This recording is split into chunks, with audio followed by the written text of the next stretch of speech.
and we are going to talk about climate smart agriculture.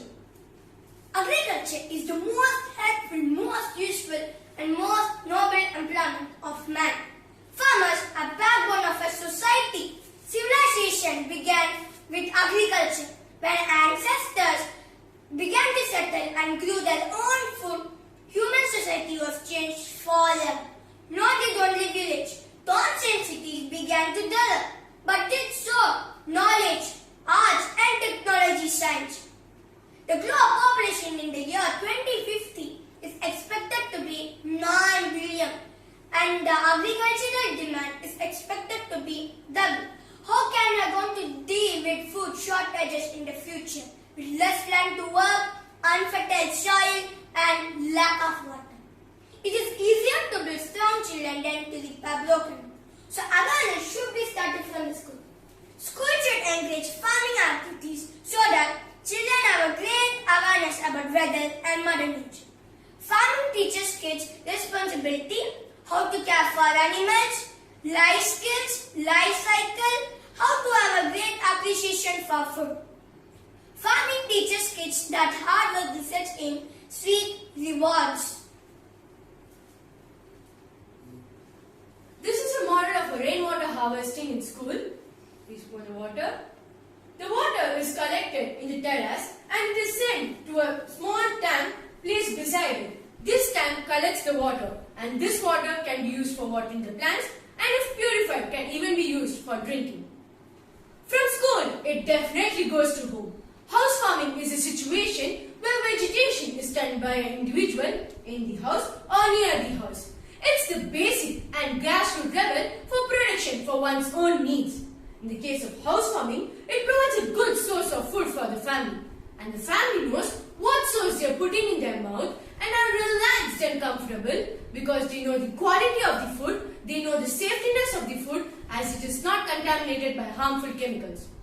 Therefore, there is a gradual increase in people growing many spices and vegetables in their own versions of house farming.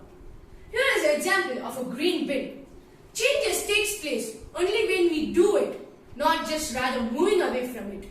So green bin collects all the household waste like vegetable peels, fruit peels, eggshells, cardboards, etc. So they convert to manure which is useful for growing plants.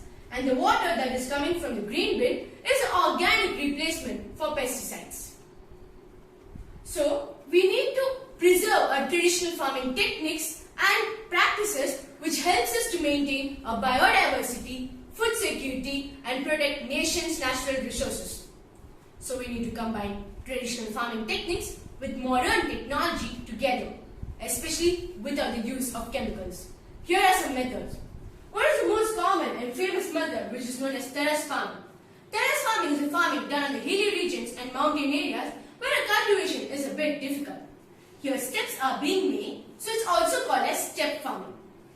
So this actually reduces water loss and soil erosion and the land under agriculture is increased.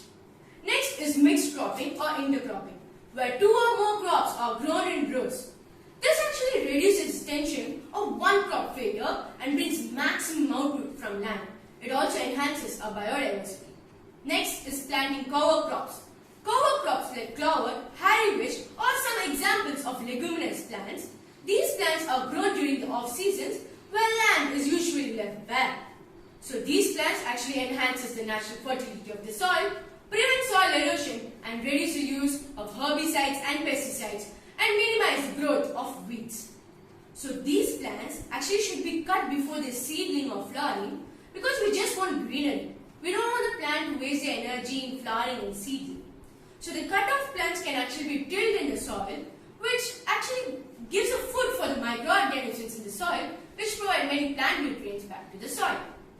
So next is adopting agroforestry practices. So planting trees and shrubs around the fields, farmers can also provide an area for shade and shelter to protect the plants, animals and water resources, which also add to an additional income. Next, ducks used to remove weeds and pests. Did I just say ducks? Yes, ducks. 10,000 ducks invaded the paddy fields of Thailand. They actually uprooted the weeds, ate the pests so pests didn't attack the farms and act as an organic replacement They even flatten the land as you walk on the land, so it makes it very easy for the farmers even to plow the fields. Next is genetic engineering. Genetic engineering is a process in which fusion of two desired traits of two plants are done by scientists to bring a single plant full of desired traits. Now, what are the benefits of genetic engineering?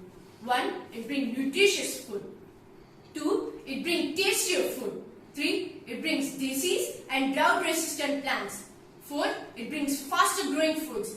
5. Long lasting foods. 6. Medicinal plants which can even be used as vaccines and treatments.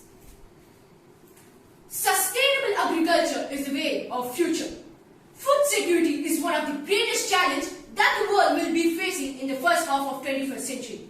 In the next 20 to 30 years, there will be rapid increase in population as well as some climatic changes. But the farmers will need to produce 70% more food than they produce now to meet the needs and demands of the global population. So, how are we going to feed this exploding global population? It's a very big challenge. The techniques that I have said now is even now practiced in India. But are these techniques enough to feed this exploding global population? Less soil, less water, less land to do agriculture? It's a very big question mark. So welcome to Climate Smart Agriculture, the way of future farming. I'm going to show you the methods which use less water, less soil or even no soil, less cost effective and environmental friendly methods. So here are some methods. 1 is vertical farming. Vertical farming is a farming where stacks of plants are grown one above the other. The main aim of this farming is to bring maximum output from a given piece of land. This actually uses very less amount of water and these crops are never affected by weathers like floods or any other climatic conditions. And next is hydroponics. Hydrophonics is also a type of farming which also includes the principle of vertical farming. But in this, there is no use of soil and only use of water. So over here, the water is only used so the plant's roots are submerged in the water and the plant's water contain all the nutrients.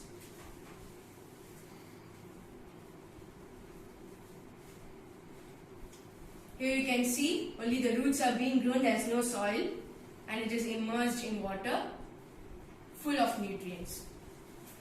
And you know what? Hydroponics can be just done at home in just 100 rupees. So many people can ask a question. You said it needs nutrients. So does nutrients cost more than 100 rupees? But actually you have a simple remedy at home. Everyone eats banana. What do you do with the peel? You just simply throw away. So this peel can actually be used as a nutrient. How can we do it? So this banana peel can be put in boiling water. So in the boiling water, it releases all its potassium nutrients and the water has to be cooled at the side, so which acts as a nutrient and can be applied to the water. Now about the lights, I have placed lights over here. Now what does it represent? So these lights, you can also do indoor farming where there is an area where there is no sunlight, lights can be used. There is red light, blue light and white light, which acts as an absence for sunlight and performs photosynthesis for the plants. Even if these plants are made outdoor farming, then these lights are not required as sunlight is enough for doing photosynthesis. Next is aerophonics. Aerophonics also comes in the hydroponics, but aerophonics has no soil but even very little water. So this plant water nutrient is circulated throughout. So let's see how it goes. So I'm oning it. You can see the water coming from this pipe is filling the first tank.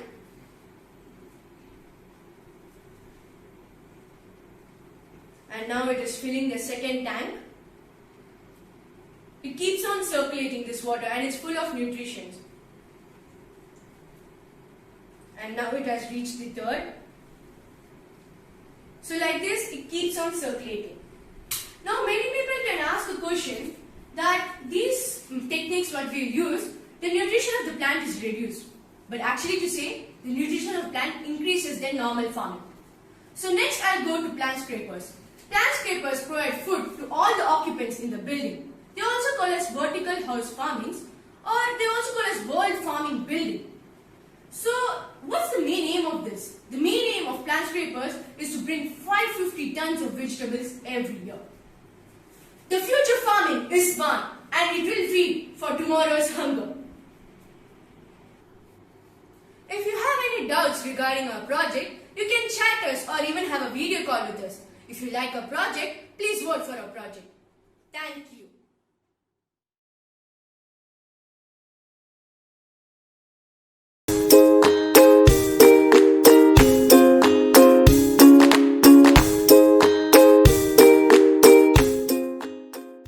Abir Hospital, healthcare you can trust. Now we know man. 20 years of care and concern. Multi-specialty hospital with surgical excellence. Round-the-clock emergency